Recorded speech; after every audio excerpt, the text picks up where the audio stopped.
Merhaba. In this video, I'm going to teach you every single detail about the Turkish alphabet. And regardless of your level, you will find some value in it. Are you ready? Because I'm ready. Hadi başlayalım.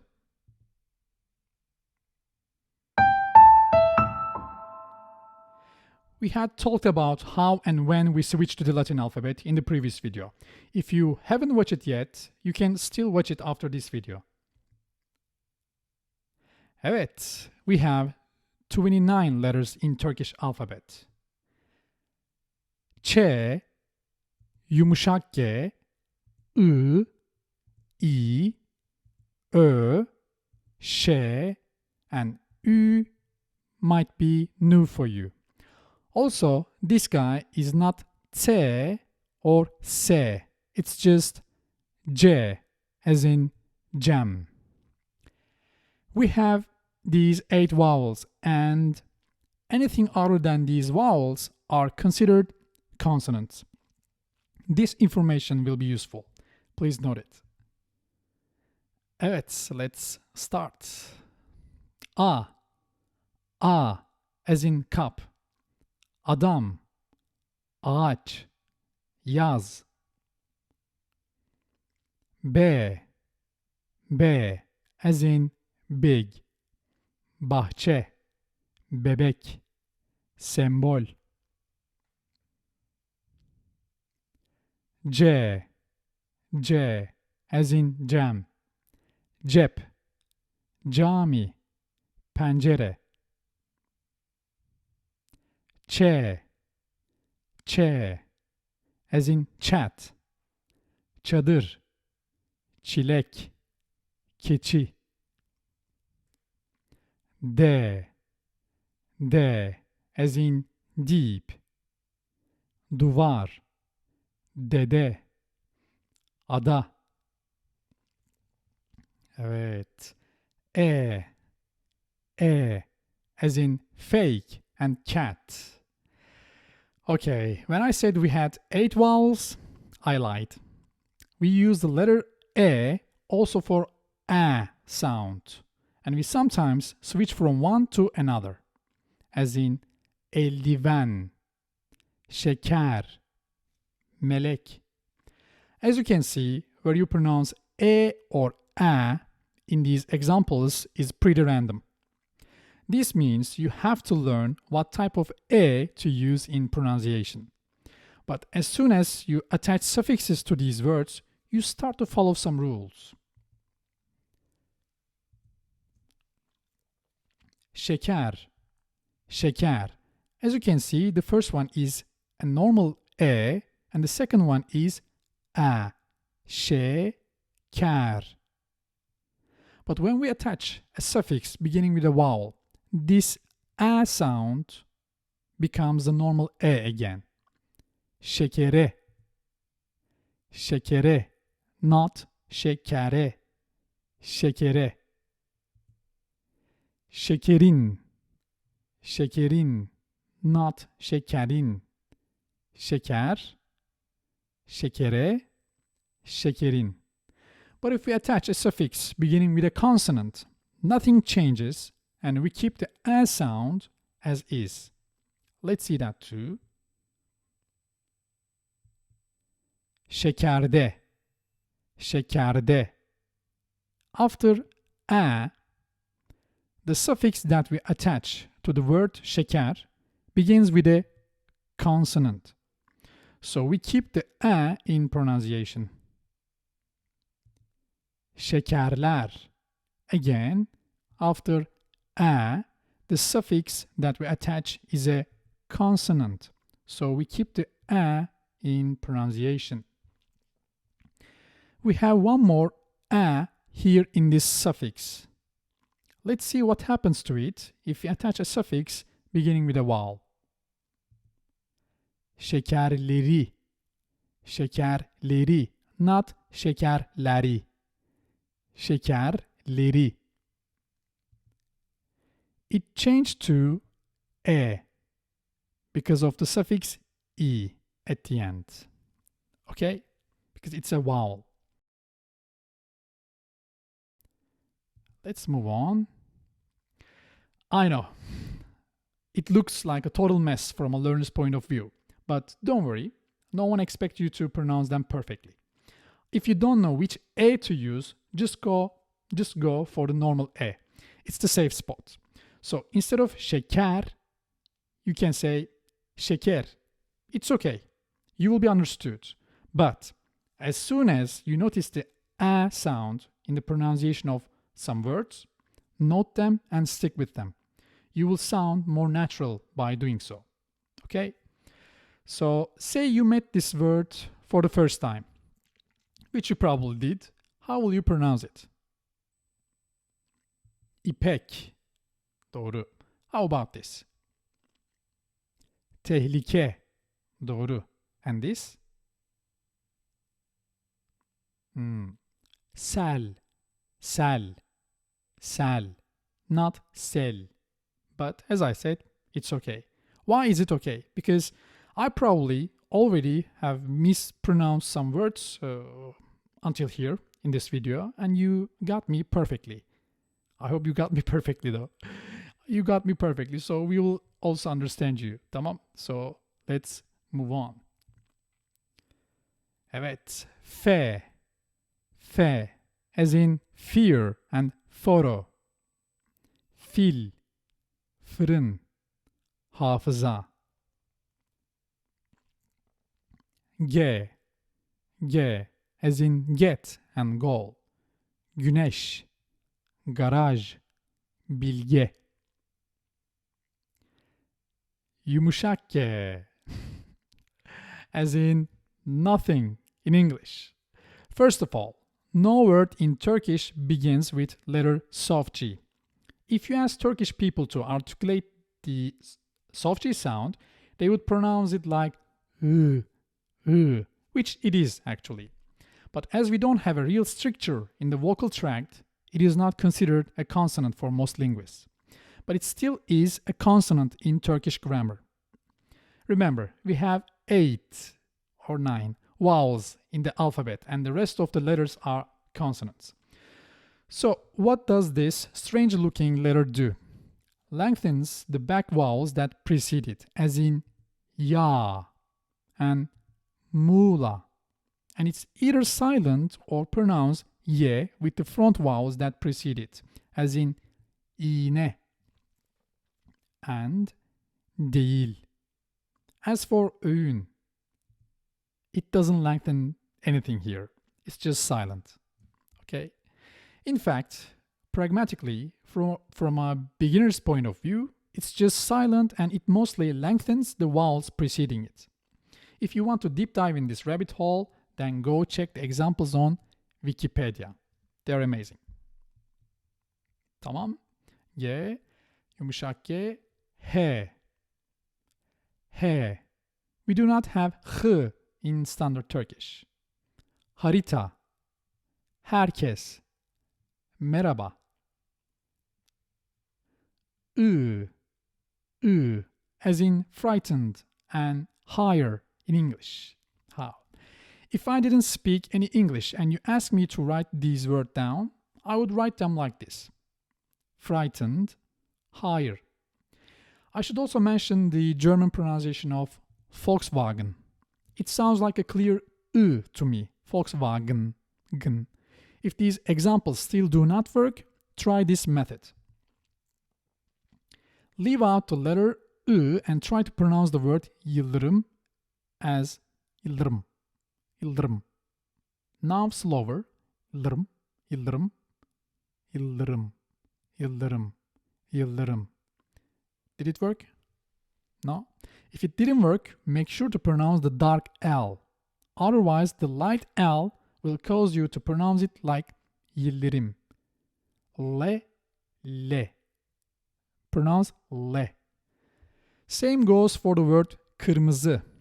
Leave out the first 2 ı letters and then try to say kırmızı, kırmızı, kırmızı, kırmızı. Okay? If you end up saying kirmizi, then you need to pronounce the k in the back of your mouth. K. By the way, not k, but k, and also not ki. not ki, okay? Kırmızı, not kirmizi. Devam edelim. E, E, as in each in English, but shorter. By the way, E has always a dot on it, even if it is in capital. Film, dizi, İzmir. J, J, as in leisure. Jet, joker, voltaj. K, K, as in keen and credit. Koca, kredi, kelebek. L, L, as in lamp. There are two types of L sounds in Turkish, the dark L and the light L. Let's see them. In the words with Turkish origin with front vowels, we use the light L. L, L, as in 50. Bölüm, gülmek. And with back vowels, we use the dark L. Yol, not yol. Yol. Tulum, not tulum. Tulum. Boşluk, not boşluk. Boşluk. But with long words, even with back vowels, we generally use the light L, as in lamba, as opposed to lamba. Okay? Lamba. Kontrol. Protokol. Hala. If it didn't make any sense, come back to this video after watching the next video, the Turkish vowel harmony. Me, me, as in man. Mavi, melek, memur. Ne, ne, as in night.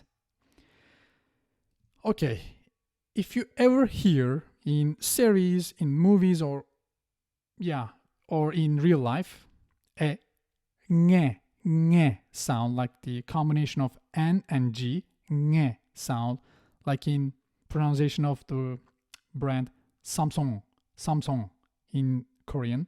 I don't know if I pronounce it well. Samsung, like also in other Turkic languages.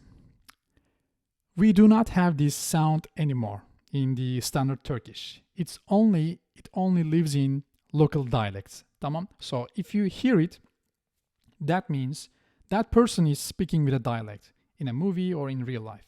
Okay? So we pronounce the simple ne, nar, nehir, nane. O, as in off, oyuncak, oda, protokol. Ö,